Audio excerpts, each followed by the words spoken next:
John, this is your camera if you're wanting to. Okay. Thanks. And that one should have your return. Oh, hi there, folks. I think we're live now. Live from the AOC studios deep in the heart of downtown Lafayette, Louisiana. It's fun, it's excitement, and no, folks, this is not a repeat. We are finally, hey, Jake, your backside just wound up on camera. I'm sure all the women of Lafayette were enjoying that. And this is not a repeat, folks. We are live. We are back. And that's why you see it down there live.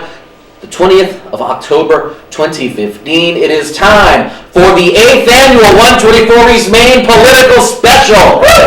It's been a long time coming, and the first time in a while that we've gotten to do the political special during an election year. Tonight, joining us, one of our and again the ghost of Yardley Ewing behind us, joining us tonight on the show. And we go way back, almost 17 to 18 years, from In Today's Black News, the Voices of African Americans, and of course everything else in between. The host of the Voices of African Americans, John Best, joining us on air this evening, talking politics. If you want to get in, phone number down here on the screen, 366-8951. That is a phone number for those of you who do want to get in.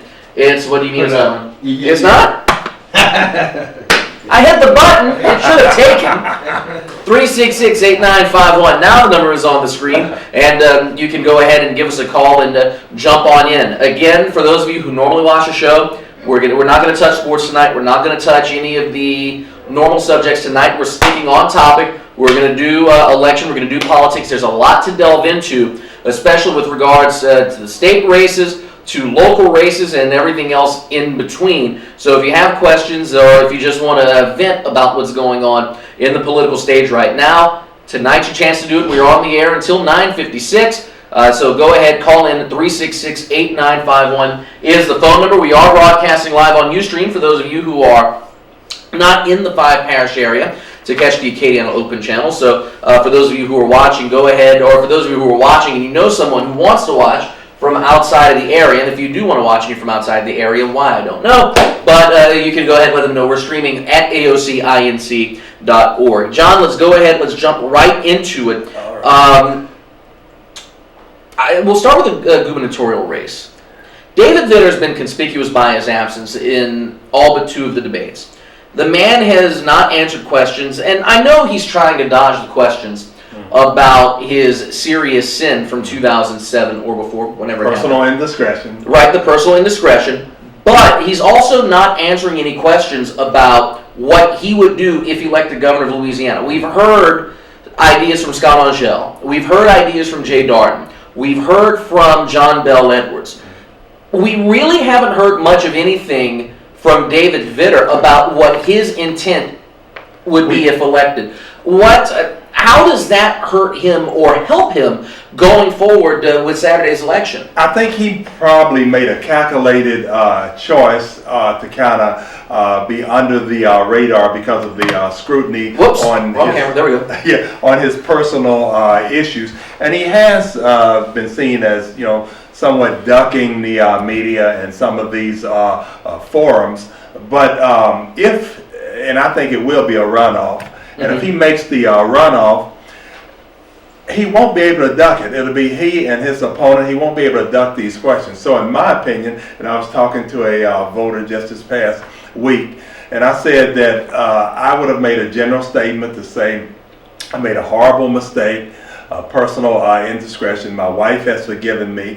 My constituents have forgiven me because I was re-elected afterward, and that's the final thing I would say on this matter. And then talk about some policy initiatives. He chose not to do that. So the 10,000-pound elephant in the room will be a 20,000-pound elephant in the room if he makes the runoff. It's not going away. So and he could have so eloquently put that to rest in the manner that I said. It's a matter between he and his wife. They have talked about it. She has offered forgiveness. His constituents offered forgiveness. He chose not to do that. And so now that's going to be a major issue along with some of his positions. And that goes back, and you bring up a valid point.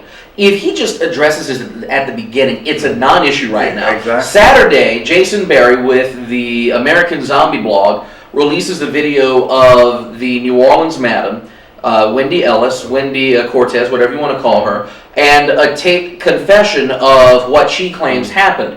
Now, of course, court records came out the next day that showed her story was compromised at best. But even if the story is compromised, those tapes are out there. This is now back at the front of everybody's mind. And if he'd addressed it, this wouldn't be an issue. True. And the one question he doesn't want to answer, and his opponents are asking, did you commit a crime? Right. Did you commit a crime? That was a question of the WDSU debate, as a matter of fact. Exactly. Again, the statement that we just talked about would have put that to rest and say, that's all I'm saying on this matter. I've made the statement. Put it to rest. Put it to bed, so to speak. But he hasn't, so it's going to be a big issue, and it's going to even enlarge itself. Because there are a lot of adherents to not only the Democratic Party, but people who are against him that don't want him near the governor's mansion. Right. They would do anything, any slime whatsoever. And we've seen some dirty races before. Oh, and we're seeing them right now. Yeah, we're seeing them now, and this threatens to get even dirtier. Exactly. And the biggest thing with Vitter is, and with his background, and I forget who reposted it today, it may have been Bob Mann, it may have been Lamar White. It was a liberal-leaning blogger, posted today David Vitter's op-ed from the Times-Picayune back in 1998 when Bill Clinton was embroiled in his scandal. And Vitter talked about Clinton being unfit to hold office because of his personal indiscretion. Same thing happened. Vitter was one of the leading voices for Bob Livingston to be removed from office, or for Livingston to resign in the late '98 when Livingston was on the cusp of becoming the Speaker of the House, but yet his personal indiscretion gets disclosed. My problem with Vitter is, and again, if he owns it, that's one thing. But the fact that he was hypocritical in the entire side, or in the entire situation, just makes him look even worse. The other part is, I've got to wonder whether or not this indiscretion, this sin from his past that he's not discussed, is part of the reason we've seen the undecided amount, or undecided percentage, go from 12 to 13% up to 38, which is where it was as of the last poll. His lead has shrank dramatically, and hypocrisy and fear, that's a deadly combination. So I think he's afraid to answer the question, afraid to be asked on camera whether or not he committed, whether or not he broke the law. And he was hypocritical in the Bill Clinton situation. So he has to put it to rest if he's going to move forward. Right, and the thing, and going back to the poll numbers, if you look at it, you mentioned Vitter's numbers are down, the undecideds are up. John Bell is up, not by much though. His numbers have moved up a little bit, so has Angel. Darden has been kind of stagnant. But if you look at the biggest change, it's Vitter's numbers down, the undecided number up. Good evening, Chris. Hey. Have you been paying attention to the election at all? No. Are you old enough to vote? No. Oh, well, be happy.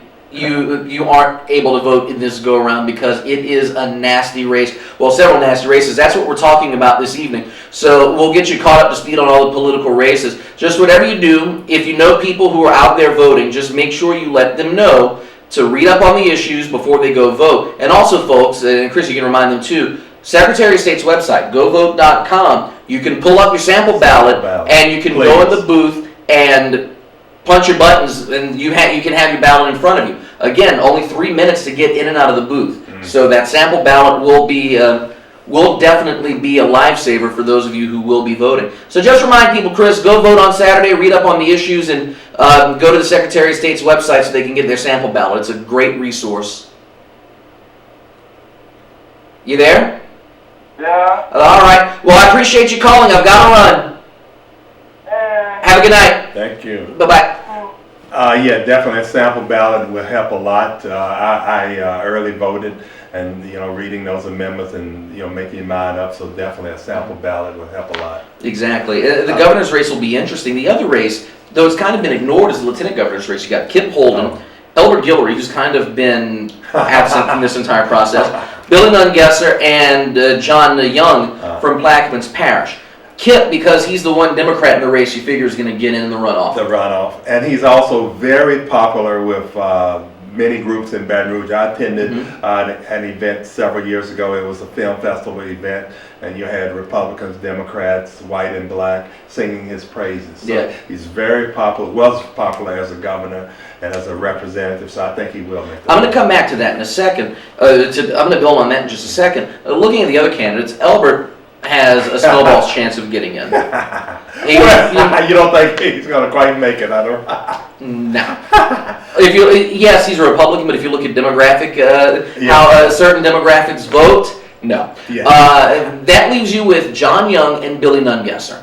Young is, well, when it comes to politics, lives up to his name. He's been Jefferson Parish president now for maybe one term. He's been in office. You really don't know much about him unless you live in New Orleans. Billy Nungesser, on the other hand, has run for lieutenant governor before, former Plaquemines Parish president, and kept his name and profile in the media. After Katrina, after Rita, after Gustav, after Ike, he was there, and he's done a good job fighting to get money for Plaquemines Parish. And also with the BP spill.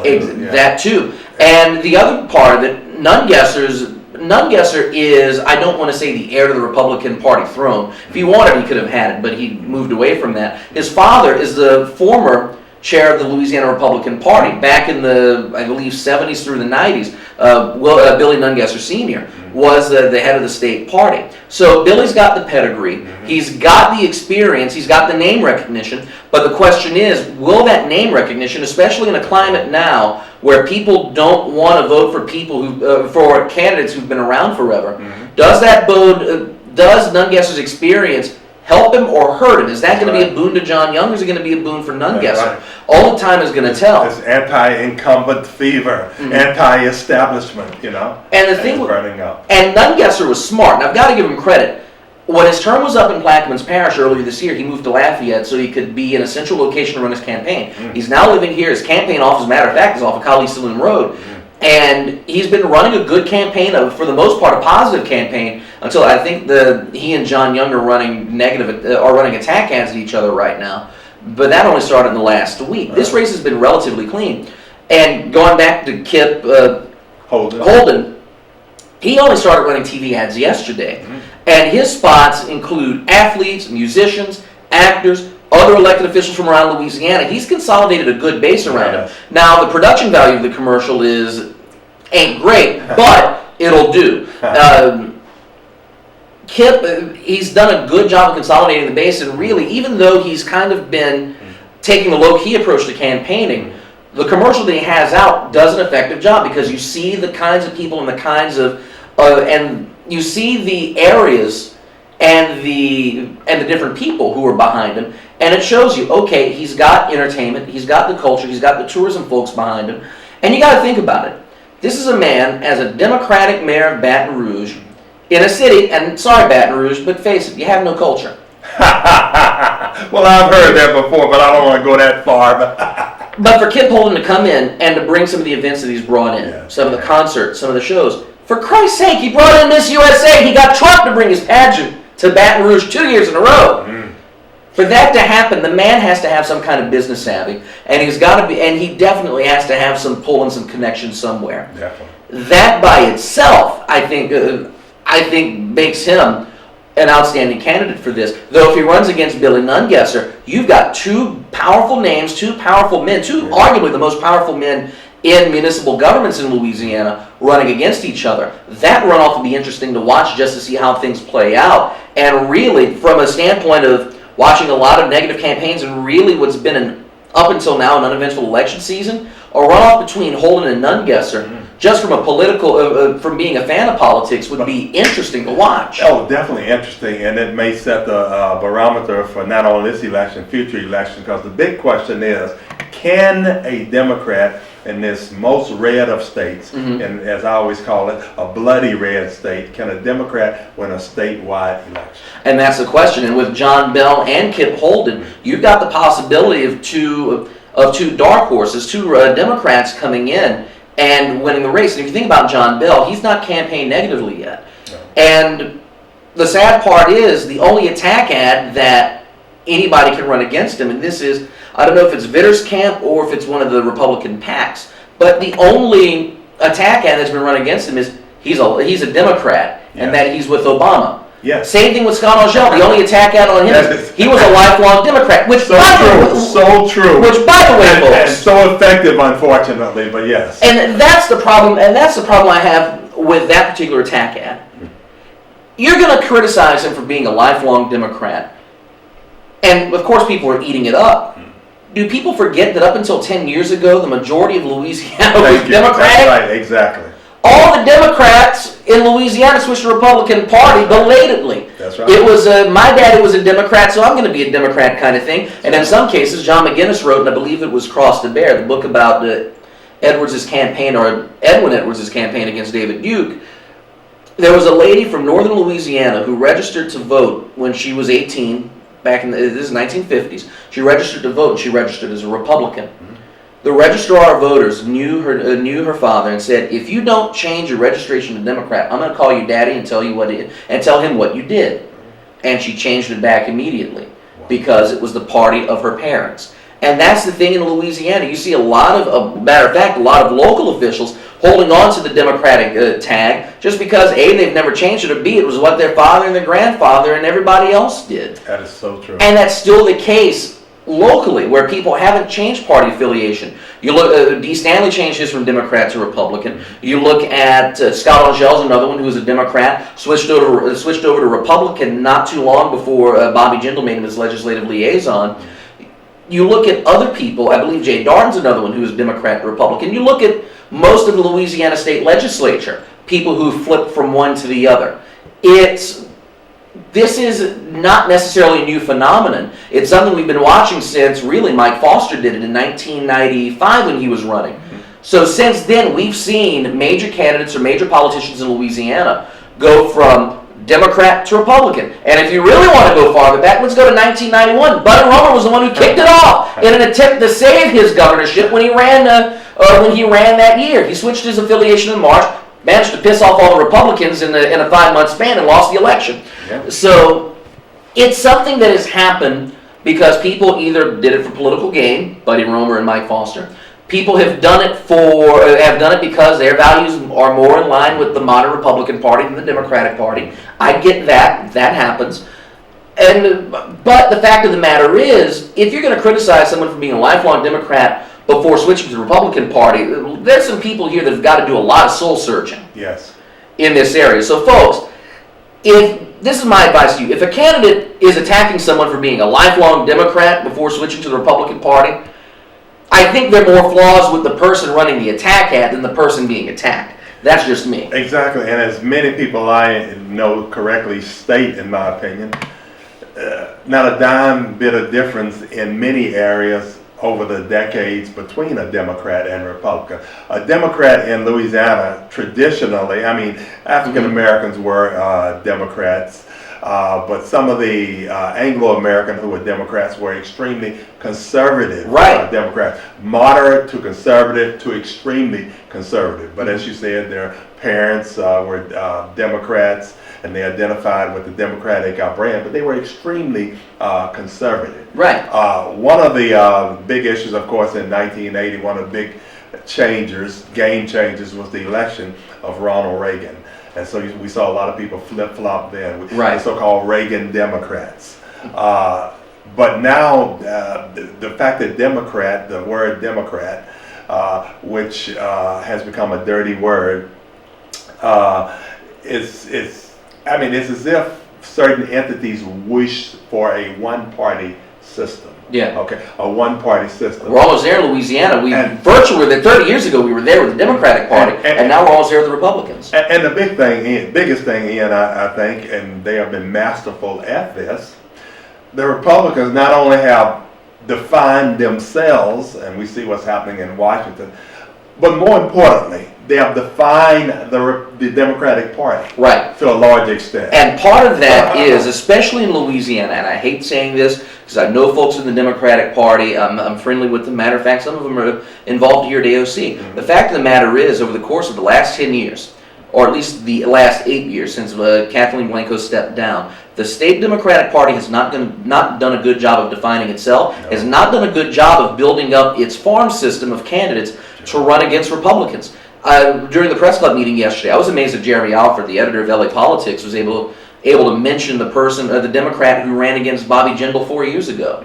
The Republican or the Democrat who ran against Jindal in 2007 was Walter Boisseau. Anybody remember him or what his claim to fame was? Neither do I. Do any of you remember who ran in 2011 against Jindal? Jeremy Alford told me yesterday. I don't even remember the name. No. It's the Democratic Party has fallen off so much. I don't know if it's because they've lost so many people to the Republican Party or if it's because the leadership has been lacking. But whatever the case is, the Democratic Party right now needs to figure out what it needs to do to become a relevant force in Louisiana again, because right now, Roger Villery, and you got to give the man credit for as dirty some of his tactics may be, especially with how he handled his ouster and reappointment, I guess it's been about 4 years now, and with certain delegates at the last National GOP convention. Roger Villery is smart. The man is a master at getting the Republican Party and its image out and making it look good in the state of Louisiana. Yeah. To an extent, you got to give credit to David Vitter too, because we know he's the kingmaker in the Louisiana Republican Party. The people who are running the show behind the scenes for the Republicans are doing everything right, and the Democrats are just sitting back and twiddling their thumbs right now. They are, and they're disheartened. I think the Landrew election disheartened them. Mary Landrew losing. I thought her brother would run for there was all kind of hints, and of course they were pushing him to run for governor, and he chose not to. But they're again defining themselves as it relates to the people and the people's interests. What many people, and I speak to Republicans all the time, what they don't realize is, and I tell them all the time on my program, your interests more closely align with mine than they do with most of these Republicans that you are touting. Right. And they don't see that. It's like there's a blindness there. Vote your interests. If you voted your interests, most people would vote Democrat. Oh yeah. However, that's not the case. They've been so stigmatized, and now also masterfully with the president that we have. Around the country has been a strategy, a successful strategy. They have masterfully tied the Democratic name to President Barack Obama. Which leads to the question. It used to be the negative, two big negatives on the Democratic brand. You're weak on defense, and you're a big spender. You got to bankrupt the nation. You got to bankrupt the state. Now you take the party to the brother who's in the White House. Yeah, and that's too much for it to bear. And let's make no bones about it. Race plays a part in it. If we sit here and deny it, we're just being dishonest. And the fact of the matter is, next year or after next year, President Obama's gone. Yes. To quote Richard Nixon, they're not going to have Barack to kick around anymore. Exactly. So what do the Republicans do after that? They can't keep saying Obama, Obama, Obama, much like the Democrats couldn't keep saying Bush, Bush, Bush after President Obama was elected. After a while, you can't blame the previous president anymore. The Democrats learned that the hard way when they couldn't blame Bush and started losing the congressional elections. Now the Republicans are going to learn a hard lesson. They can't pin everything on Obama in perpetuity. They have to find another something else to pin on the Democrats. And once the brother's out of office, hey, he's gone back. He's going to kick back, enjoy his retirement, watch his daughters go to college, and he's not worried about any of the rest of us. That's right. But yet, the Republican Party, I fear, has not found any sort of, what's the word I'm looking for? They have not found their platform for when the president leaves office. They're still focusing on Obama. They haven't, but here's the deal. Here's what, if I could just whisper some advice from the thousands of listeners who are in various parishes listening to your show now. If I could just give a little Democratic advice. Run on the record of what a Democrat is and what they have, even President Barack Obama, what he has brought forth. Look at the amount of people who weren't covered healthcare wise. Look at the social programs that have been slashed. Look at the impetus to privatize everything as it relates to Republican initiatives and viewpoints. So if you look at your branding, your brand is being for the people. And so you have to rebrand yourself, not allow the Republicans to totally define you. I mean, they're almost totally defined by the opposite party. And it's almost as if statewide, if you say I'm a Democrat, people look around, askance at you. So they need to take back their brand and get back to the days of when they actually had rough and tumble. I mean, it was a back and forth. Now, I don't get the sense that there's so much of a back and forth. The Democrats seem in the distant minority, and it doesn't have to be that way because, as you correctly said, just up until a decade or so ago, most of us were Democrats. Exactly. Now, 366-8951 for those of you who do want to get in. We are not quite halfway through the show yet. We've done the statewide races. The other statewide races, you look at Secretary of State, you look at Ag Commissioner, you look at Treasurer, you look at some of these other races. Insurance Secretary. Insurance Secretary. It looks like the incumbents are going to stay in. The only exception to that is Attorney General, where Jeff Landry is giving Buddy Caldwell a run for his money. That's probably going to go to a runoff. All the other ones look like they're pretty much safe. Secretary of State, by the way, there's a candidate there. His name is Chris Tyson. He's a Democrat running against Tom Shetler. He hasn't a snowball's chance in hell of winning this race. I'm going to say this. But keep that name in the back of your mind. Keep Chris Tyson's name in the back of your mind because this is, and I'm sure he understands that the odds are against him here. But this is a smart guy. He's got 3 degrees. He's got his, I forget where he got his bachelor's. He got his master's from Harvard, his Juris Doctor from Georgetown, if I remember right, or I may have that reversed. And he got his undergrad from some other prestigious university. He's now a law professor at LSU. This is a name that you're going to hear again in the near future running for office, whether it's for Congress, whether it's for state office, whatever the case is. The guy is smart, he's brilliant, he's inexperienced politically, and I think that's going to hurt that and the fact that he's got a D behind his name. But keep that name in mind because you will be hearing more from him. He's one of the rising stars, one of the few rising stars the Democrats have right now to push. Once he gets a little bit more money in the campaign war chest, I guarantee you he will be making noise in Louisiana. Definitely, and I thought a great figure in recent Louisiana history. A veteran, a strong guy, good ideals, General Russell Honoré run. I mean, he has bipartisan support, and of course they were trying to get him to run for governor as well, and he chose not to. Which is a smart move on his part. But I could see him in some statewide elected office. He has the gravitas. He was talking about gun issues. Nationally and then in the state and of course locally with some of the issues we've had. But he's a very formidable person. He is, and at this point, any office he wants is his because he has the name. Now let's go to some of the local races. You've got an election guide open in front of you, and it's got a lot of flyers. I'm looking at the council races. I'm looking at the legislative races. We're here. I mean, if I may take just a moment to say something about the process. I typically, year after year, election year, you receive a ballot. And it's a checked ballot telling you who you should vote for. And so I've railed against that on my program, and this year I didn't. And one of my friends, one of the guests on my last show said, "You didn't," because she did and everybody else. But I don't get them anymore, but I used to because it's really a precious thing, the right to vote. Effectively, African Americans could not vote until the Voting Rights Act was passed. You had all kind of reasons we couldn't vote, interpretation of the Constitution, and you could never get it right. How many jelly beans are in a bottle? You could never get the correct number. They used to actually allow the Klan to march 100 yards from the polling place, and they would, in full regalia with the hoods, they would march, and they had intimidations, firebombing of houses, voters beaten up and warned off, fired from their jobs, all of that. So effectively, in the South and in Louisiana, African Americans couldn't vote until the 60s. So my grandmother, she provided that model for me. She never missed an election. She was able to vote. Never missed an election. And she had to walk miles to a cotton gin. That was the polling place. We lived in rural Riverton, Louisiana, outside of Columbia. And she boy, vote. And and she always did. So she was that model for me. So I've seen how the election, with the presidential election, George Bush and Gore, the manipulation of ballots and so forth.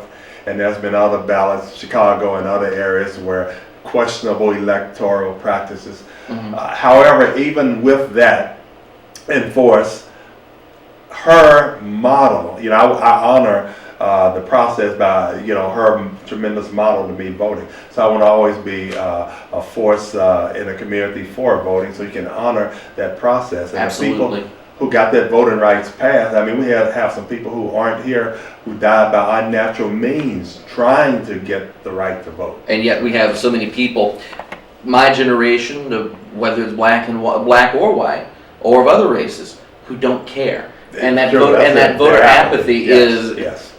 That is ultimately what's going to be the end of society. Not about voter apathy, folks. You're right. But getting back to the local elections, we've got flyers here. I'm not going to touch the legislative races, except for one. I've never said this about a race. I'm going to say it about the District 24 Senate race between Ladrika Theory and Gerald Boudreaux. Okay. I've known Gerald forever because of Immaculate Heart through Lafayette Parks and Rec. I've known Ladrika over the course of the last 4 years through working through media and seeing her grow as a state legislator. There has never been a race that I've seen in Louisiana where I'm disappointed that one of the candidates has to lose. Gerald is a great man and would make a great senator. Yes. Ladrika's proven herself as a state representative representing St. Landry Parish, showing what she can do. She has been, dare I say, the bulldog to push many bills to committee that otherwise wouldn't have been there. There's somebody told me the anecdote that Ladrika for the Women's Caucus and the Legislative Black Caucus would sit in committee, there'd be a group of men looking at bills that wouldn't necessarily affect them, say, no, we're not going to hear this. Ladrika would get in their face saying to hell with you, we're going to hear the bill, you're going to put it in, even if you don't vote for it, it's going to get heard and we're going to hear it. And because of that, there are many bills that made it to committee that otherwise wouldn't have, and some of them advanced in the House floor. I don't know how many of them passed or not, but Ladrika has been a force to be reckoned with and has put her constituents first. Gerald is the kind of person, through his public service, through Immaculate Heart, through Parks and Rec, through his other volunteer gigs, has put the community first in his life. Yes. Both are amazing family people, and both of them know what it takes to make the community tick. The best I can say is if you live in District 24, learn about both candidates and make your decision based on what you know about them. And again, the fact of the matter is, it's a shame that one of them has to lose and that both of them can't go to Baton Rouge, because we as a citizenship deserve two equally qualified and equally deserving candidates as Ladrika Theory and Gerald Boudreaux. This is a race I wish didn't have to happen, because it means one of them isn't going to be there. One of them won't be able to service in Baton Rouge, and that's a damn shame because both of them are really good. If you look at other legislators who are there, there's some of them who really shouldn't be in there because they don't have our best interest in mind. Those two definitely do. They would if elected to serve in the Senate. And I'm proud of both of them for running a clean campaign, for running a good campaign, for being cordial, and for sticking to the issues. They haven't debated all that much. There may have been one debate, but their flyers and the TV commercials I've seen from Gerald have all been positive, have been somewhat issues focused, but mostly talking about them and what they have to offer. Classy, yeah. It's the District 24 race, and the candidates who are running for that position should be the blueprint for how candidates hold themselves in public, how they present themselves, and based on what they've done previously in elected office and outside of elected office, they are the model for what a public servant should be. So my hat's off to both Ladrika and Gerald. Regardless of who wins, both of them, I know, will continue to serve their communities in some sort of capacity. And I have to say I'm proud to know them both, and I'm proud that both of them are running for the opportunity to serve District 24 in the Senate. It's a shame one of them has to lose and one of them won't be in office come January, but it's the nature of the beast. But again, I'm proud of both of them. I'm happy that both of them are running a good race, running a clean race, and best of luck to both of them, because again, whoever wins will be a deserving winner. Definitely. And they have some mighty challenges. Of course, this budget, what is it, about $500 million in arrears. And growing. So just tremendous cuts maybe down the line. Also, might we finally revisit the state constitution? Yes. Finally be able to cut more than health care and higher ed? And that's something that Scott Angel has mentioned in his campaign, mentioning that he would like to have a constitutional convention, even if it's limited. I've not heard any of the other candidates mention it. But we're looking at, let's see, the current constitution was put in effect in what, 1975? Yes. So we're on a 40-year-old constitution. The constitution prior to that was 1928, and it was, I guess, 47 years old and very unwieldy, almost as unwieldy as the current one, when it was scrapped and replaced with the 75. So if you think about it, we're kind of overdue. When it comes to Louisiana history, we throw our constitutions away almost as regularly as some people do their underwear.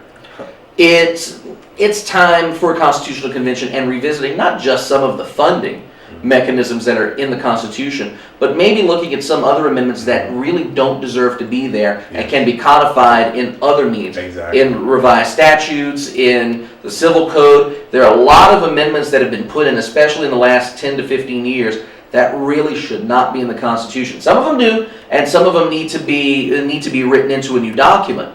But a new document is needed. I agree with you there. Definitely. So I think that's going to be a big push before the opening of the session, to get that underway. And we definitely need to revisit our Constitution. Because people with outrage speak to me, and then some are not outraged at the fact that you cannot do an across-the-board 10% cut or whatever. You have to whack off higher ed. You have to whack off health care.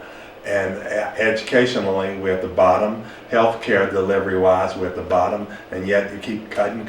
It's just amazing. It is, and of course, education. We've already cut into the bones, higher ed and lower ed, yes. With healthcare. And that goes without saying. Just look at the Baton Rouge hospital situation. Yes. Obviously, something needs to happen. Something needs to give. On the local front, we've got a sheriff's race right now. Good Lord. And well, let's say lively. That's an understatement. And the sad part is,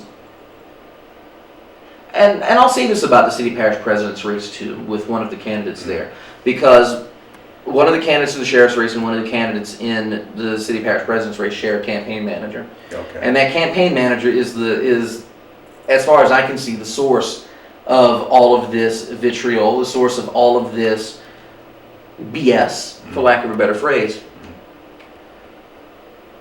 And the sad part is that the candidates that are slinging the mud right now, these are honorable gentlemen. These are men that I've watched in their professional careers. Men I have watched grow as public servants. They're better than this. The fact of the matter is, the sheriff's race doesn't need the mudslinging that we have. The sanctuary city thing, for Joe Castile to bring that out and to play that, to use that as a political operative, he should know better than to do something like that and divide the community. When you've got a candidate in Chad Leger who has experience as a police officer, as a chief of police, as a sheriff's deputy, a man who has been a police officer going on 30 years. I think it's more like 27, but I'll round up to 30. You have so much to play with that background and to show, and to show people who aren't familiar with his work as Scott Police Chief. There's so many positives that you can show. But yet as a campaign manager, you want to attack a sheriff for illegally running a sanctuary city, a phrase, by the way, that the federal government doesn't use or doesn't recognize. Micah Hatfield-Sawyer on KATC explains all of it. Check it out. It's online right now. She did it today. The fact that you're going to make that play and pander to a base, an extreme conservative base, makes it sound like a national election, not a sheriff's race. Yes. What people want to know is not about what alleged sanctuary city Lafayette is. And somebody pointed out on Facebook today that back in the 1980s, the INS had leads on people who were here committing crimes here illegally, and they did nothing about it. So the fact of the matter is it's a federal government problem. That aside, But you've got, both with Joel Robideau and Chad Leger, you've got a campaign manager who's running a negative campaign for them, and both men have a lot to offer. They have experience in various different areas that make them uniquely qualified to hold office, but yet their campaign manager is going down another route, is going another way, and that's a disappointment. And frankly, Joel Robideau and Chad Leger deserve better than what they're getting from their campaign manager right now. That aside, I'm expecting the sheriff's race to go to a runoff between Chad Leger and Mark Garber. Garber's got the endorsement of Newsroom. That's going to get him to a runoff by itself. Now the question is, what's going to happen between Saturday night and November 21st with the runoff? Assuming that this plays out the way I think it does, are we going to see even more negative campaigning, or are we going to see the two candidates in the sheriff's race clean up their act? Because Mark Garber's not been a saint either. He's been slinging some mud himself lately. The sheriff's campaign has been so negative, and I hate saying this, it's been so negative that it's turned me off from this race. And you know how much I love politics. Oh, yeah. This has been a race where it's like, I'm ready for this election to be over. And it's been that way for the last week now with all these ads. The sheriff's race, the people of Lafayette Parish deserve better when it comes to the sheriff's race. And I was talking to somebody, it's like, John Rogers has been missing through all of this. He's not said a peep. Now, with that said, I don't know what's in his campaign account. I don't know if he has enough money to buy mud to sling at this point. But the fact of the matter is, he's been so quiet in this, I wonder how many points he's picked up just by not saying anything. Taking the high road, as some people would view it. It's going to be interesting, the sanctuary city reference. I was listening to KPEL, I don't know why I was flipping through. And that was a topic. Thank you for listening to a Town Square media station, though. Oh, yeah. That was one of their topics, of sanctuary city. They mentioned, we're becoming sanctuary city. We have a lot of Latinos in the area. So I don't know, I don't want to say brown hysteria, but, again, as you said, why inject that here? And it sounds like a national debate, some of the national candidates using it for political hate. There's no need to inject that into this race. And I think it will yield negative consequences for those campaigns. And, the part about the sanctuary city thing, my thought is, if this was an issue before, why did we not hear about it? Yeah. I feel like this would have been headline news if it truly were an issue. Caller, you're live. Go ahead. Hey, what's up? Jamila? Yeah, Jamila, hang up and call back because we've got a bad connection on this end. Give us a call back, okay?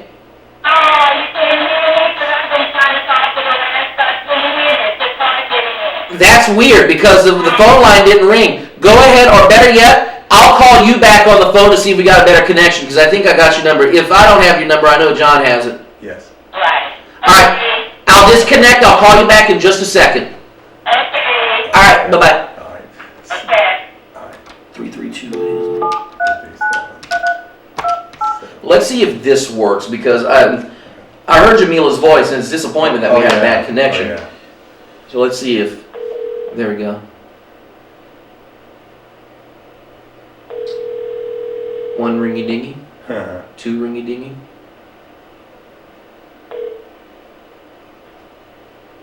Okay, is this the best? Much better. better. There we go. Now we can hear you. Sounded like you were waiting for some of the mud that's being slung in these elections. It's those gremlins in the phone lines. We often have those on our show as well. Oh, absolutely.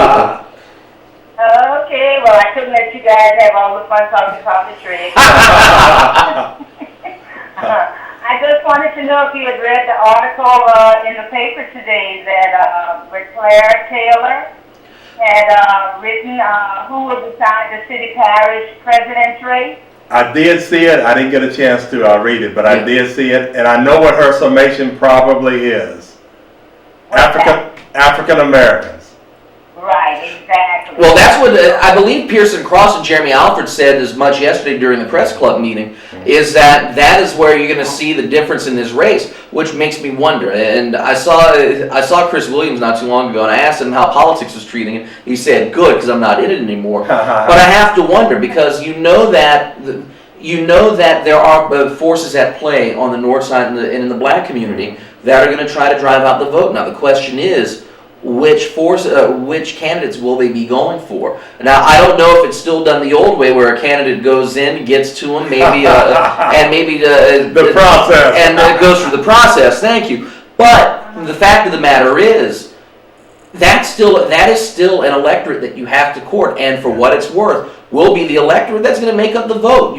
Somebody's got to win North Lafayette. Part of me thinks D is more apt to get that vote because he's more familiar. Exactly. He's more familiar to that electorate. He's media friendly. He's been in the city, and this is not a knock on Joel, but in his dealings with District 45, he's been dealing mostly with the center of the city, with downtown oil center and points farther south. He really hasn't had to deal that much with the north side. Now, granted, of course, he's had a good rapport with the other legislators from Lafayette, and some north side legislators. But the fact of the matter is, the people on that side don't know him. They know a D. Stanley, yes. and that familiarity, I think, is what's going to help D. carry the black vote in Lafayette and give him the election.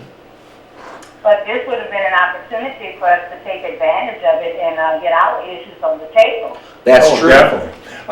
So, Go ahead. No, I was going to say I agree with you. Have those candidates come to the community, and what do you propose for Lafayette, and speak about it boldly and plainly, and put it out there exactly. Knowing that the difference would be the African American vote between these two well-known Republicans. So have them speak plainly and boldly about what their plans are for North Lafayette. So if I asked any given person on the street, what is Mr. Stanley, what is Mr. Robideau's plan for North Lafayette? I venture to say that most could not answer that question. Right. And to be honest with you, I don't know if either of them has said, as you mentioned, plainly what their plans are. So they've given vague ideas, but I don't think there's any specifics have been given yet. No. right, so we have to be a little more shrewd in the future and make sure that our issues are put on the table when circumstances like this arise. Yeah. Right. We actually are speaking our vote, and we can make a difference. Yes. So those are my comments tonight. Enjoying the show. Thank you, Jamila. We appreciate it. Thank you, and she's correct. We, the African American community, will be the difference maker in the city parish president election. Absolutely, No and doubt. that goes back to another issue with the council races. You've got Kenneth Boudreaux, who's unopposed for a third term. You've got Brandon Shelvin, who's running against three other people. You've got Ursula Anderson running, Pat Lewis running, and is it Anderson? I forget what the other candidate's name is.